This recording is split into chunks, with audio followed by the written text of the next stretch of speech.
صحیح بخاری میں حدیث ہے، نبی علیہ السلام فرماتے ہیں میں نے خواب میں دیکھا کہ میں نے یوں تلوار لہرائی ہے تو اس کا اگلا حصہ ٹوٹ گیا، تو میں نے اس کی تعبیر کی ہے کہ احد میں ہمیں تکلیف پہنچے گی، اور پھر میں نے دوبارہ تلوار لہرائی تو وہ اپنی اصلی حالت میں واپس آ گئی، تو اس کی تعبیر میں نے کی ہے کہ اس تکلیف کے بعد پھر اللہ تعالیٰ ہمیں راحت دے دے گا۔ ظاہر ہے کہ پھر الٹیمیٹلی شکست جو ہے وہ فتح شکست میں بدلی، اور پھر شکست سے دوبارہ سے سروائیول تو کم از کم ہوگی، اگرچہ کئی انصاری اصحاب جو ہیں وہ شہید ہوئے، مدینے کا کوئی گھر نہیں بچا تھا جس میں میت نہ ہو، ایک غم کا عالم تو تھا۔ مہاجرین میں سے بھی حضرت حمزہ بن عبد المطلب، ان کا غم ہی رسول اللہ کے لیے بہت بڑا تھا، وہ آپ کے بھائیوں کی جگہ بھی تھے اور چچا بھی تھے، دودھ پیتے، رضاعت کا رشتہ بھی تھا ان سے، بھائی والا بھی، آرمی چیف بھی تھے، بدر میں بھی احد کے اندر بھی، تو حضور کے لیے وہ بھی غم بہت تھا۔ حضرت حمزہ بن عبد المطلب کا غم اتنا بڑا غم تھا کہ صحیح بخاری میں ایک پورا چیپٹر ہے غزوہ احد کے چیپٹر کے اندر نا، اس کا عنوان ہی ہے حضرت حمزہ بن عبد المطلب کی شہادت، اور اس میں وہ لمبی حدیث ہے واشی کے بارے میں۔ دو تابعین جو ہے وہ واشی کو ملنے کے لیے جاتے ہیں، وہ شام میں شفٹ ہو چکے ہوتے ہیں، اور ان سے جا کے حضرت حمزہ کا قتل کے بارے میں پوچھتے ہیں، تو واشی بتاتے ہیں کہ جی میری یعنی ڈیوٹی لگائی گئی تھی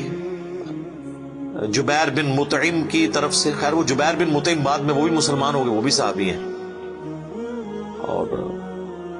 ہند جو بیوی تھی ابو سفیان کی، اس نے اپنے باپ کا بھائیوں کا بدلہ لینا تھا، تو وہ کہتے ہیں میں ایک پتھر کے پیچھے چھپ گیا اور میں انتظار میں رہا کہ میں موقع ملتے ہی سامنے آ کے وہ نہیں لڑا، اس نے چھپ کے جو ہے نا وہ نیزے کا وار کیا، اور وہ کہتے ہیں ناف والی جگہ پہ میں نے نیزہ مارا اور وہ آر پار ہو گیا، اس کی وجہ سے حضرت حمزہ کی ڈیتھ ہو گئی۔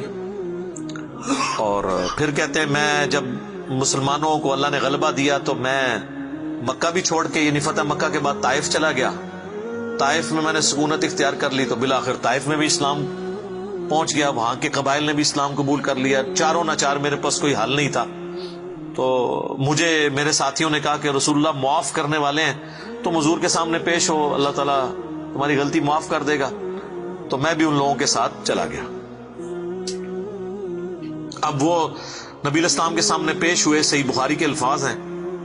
کہ نبی علیہ السلام نے پوچھا واشی کہ یا رسول اللہ واشی ہوں، قاتل حمزہ کہ یا رسول اللہ۔ آپ امیجن کریں، آپ فرمایا کہ واشی تیرا جو یہ عذر ہے میں اس اعتبار سے اسلام قبول کرتا ہوں، لیکن کیا تم یہ کر سکتے ہو کہ مجھے اپنی شکل دوبارہ نہیں دکھانی؟ اچھا یہ حضور کا ہی حوصلہ تھا، ادروائز تو اس کا گاٹا اترنا چاہیے تھا، ٹھیک ہے، کیونکہ اب جب کہ غلبہ اسلام کا ہو گیا اس کے بعد اسلام قبول کرنا، لیکن حضور کی شفقت تھی۔ لوگ اگلے جملے کو تو دیکھتے ہیں کہ حضور نے کہا مجھے شکل نہیں دکھانی، اور وہ یعنی سمجھتے ہیں کہ شاید حضور نے سختی کی ہے یا ایک فنیٹک اپروچ ہے، ایسا نہیں ہے۔ آپ دیکھیں کسی کی جان بخشی ہو گئی ہے، یہ چھوٹی بات ہے۔ تو اس پہ میں اکثر جملہ بولا کرتا ہوں کہ چچا سے زیادہ انسان کو اپنی اولاد سے محبت ہوتی ہے۔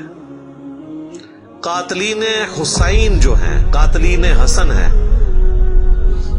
ان کے ساتھ قیامت کے دن رسول اللہ کا کیا ایٹیچیوڈ ہوگا ایز کمپیئر ٹو قاتلین حمزہ ابن عبد المطلب۔ کوئی شخص دنیا میں کہہ سکتا ہے کہ جی مجھے اپنے چچا سے اپنی اولاد سے بھی بڑھ کے محبت ہے، تو اس کا تو ذہنی توازن بگڑا ہو تو لادہ بات ہے، یہ جھوٹ بول رہا ہوگا۔ تو یہ کربلا جو ہے یہ کوئی چھوٹی چیز نہیں میرے بھائیوں، اور اس سے یہ بھی پتا چلا کہ غم کبھی بھی ہلکا نہیں ہوتا۔ فتح مکہ کے بھی بعد کی یہ بات ہے، یعنی حضرت حمزہ کی شہادت کو کم از کم 5 سال تو گزر چکے تھے۔ 3 ہجری میں غزوہ احد ہوئی ہے اور 8 ہجری میں فتح مکہ، اس کے بھی بعد کا واقعہ ہے، یہ 8 کا بھی ہو سکتا ہے 9 کا بھی، چلو کم از کم بھی 5 سال۔ کسی نے حضور کو مشورہ نہیں دیا کہ سوگ تو 3 دن تک ہوتا ہے، لیکن یہ سوگ حمزہ نہیں تھا، یہ غم حمزہ تھا۔ ہم اختلاف کرتے ہیں سوگ حسین سے، غم حسین تو قیامت تک جاری رہے گا، جس میں یہ پیٹنے والا ماتم والا معاملہ نہ ہو، بلکہ حسین علیہ السلام کی اس دعوت کو یاد کیا جائے۔ خیر حضرت وحشی کہتے ہیں، ظاہر ہم تو ان کا احترام سے نام لیں گے، صحابی تو ہیں، وہ کہتے ہیں کہ مجھے پوری زندگی اس بات کا غم تھا اور میں اللہ سے دعا کرتا تھا کہ اللہ مجھ سے نہ کوئی بڑا کام کروانا ہے۔ تو بخاری کے الفاظ ہیں، وہ کہتے ہیں جب مسیلمہ کذاب نے دعوی نبوت کیا تو میں نے اللہ سے دعا مانگی کہ اللہ میں نے اسلام کے سب سے بہترین شخص کو قتل کیا تھا، یعنی حمزہ کو، اس میں کوئی شک نہیں ہے، میرا تو اجتہاد ہے، اگر حضور کی وفات کے وقت حضرت حمزہ زندہ ہوتے نا تو پہلا خلیفہ حضرت حمزہ نے بننا تھا، کیونکہ خلفائے راشدین جب موجود تھے، جب تک خلیفہ راشد نہیں وہ بنے تھے ابو بکر عمر عثمان و علی، ان کی موجودگی میں بھی حضور نے اپنا آرمی چیف حضرت حمزہ کو بنایا ہوا تھا۔ بدر میں حضرت ابو بکر عمر عثمان و علی میں سے تو کوئی نہیں تھا حضور کی طرف سے آرمی چیف، یا حضور ظاہر ہے حضور علیہ السلام کو تو میدان جنگ میں وہ نہیں آنے دیتے تھے، خیمہ پیچھے لگاتے تھے۔ احد میں تو چونکہ کافر آپ کے خیمے تک پہنچ گئے نا، اس لیے پھر آپ کو فرنٹ سے لیڈ کرنا پڑا، ادروائز بدر و احد میں آپ خود آگے جا کے نہیں لڑے۔ اور حنین کے موقع پر بھی 12,000 کا لشکر تھا اور صرف 80 بندے رہ گئے تھے، صحیح بخاری میں آتا ہے 12,000 میں سے، اور حضور اکیلے آگے جا رہے ہیں۔ اور پھر آپ کی دلیری کی وجہ سے آپ نے، بخاری کے الفاظ ہیں، آپ نے زمین سے یوں مٹھی بھری مٹی کی اور یوں کافروں کی طرف بھیجی، اور قرآن میں اس کا ذکر ہے وَمَا رَمَيْتَ إِذْ رَمَيْتَ وَلَكِنَّ اللَّهَ رَمَىٰ، اے نبی جب تم نے وہ کنکریاں پھینکی تھی وہ تم نے تو نہیں پھینکی تھی، وہ تو اللہ نے پھینکی تھی، بس وہ مبارک ہاتھوں کی برکت تھی۔ جب آپ نے یوں مٹی پھینکی تو سامنے جو قبیلہ حوازن کے لوگ جن کے تیروں کا مقابلہ کوئی نہیں کر سکتا تھا، ہر ایک کی آنکھ تک وہ کنکر پہنچا، اور وہ اندھے ہو گئے، اور حضور فرنٹ سے لیڈ کرتے ہوئے انا النبی لا کذب، میں نبی ہوں اس میں کوئی شک نہیں، میں عبد المطلب کا بیٹا ہوں اس میں کوئی شک نہیں، یہ آپ علیہ السلام یہ اشعار پڑھتے ہوئے آگے گئے۔ تو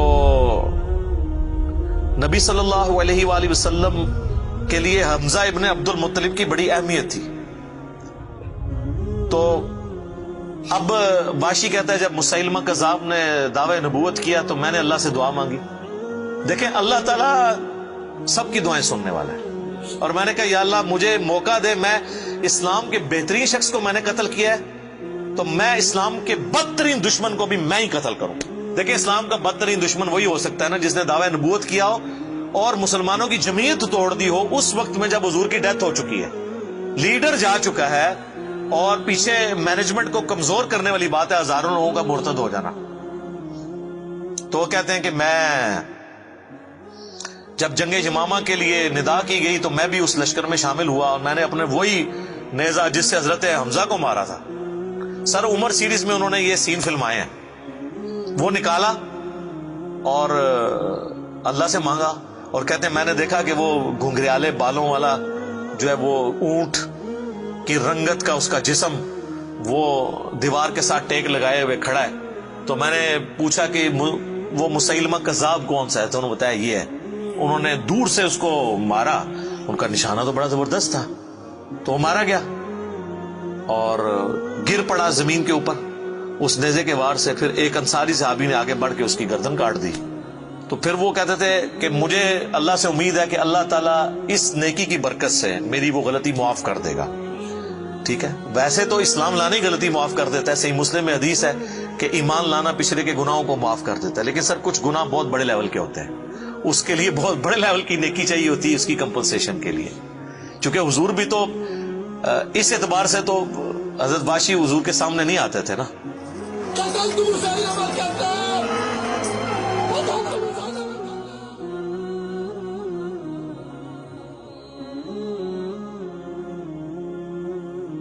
اور یہ کتنی بڑی ان کے لیے تکلیف دہ چیز تھی کہ جس نبی کا کلمہ پڑھا ہے وہ کہہ رہے ہیں مجھے شکل نہیں دکھانی۔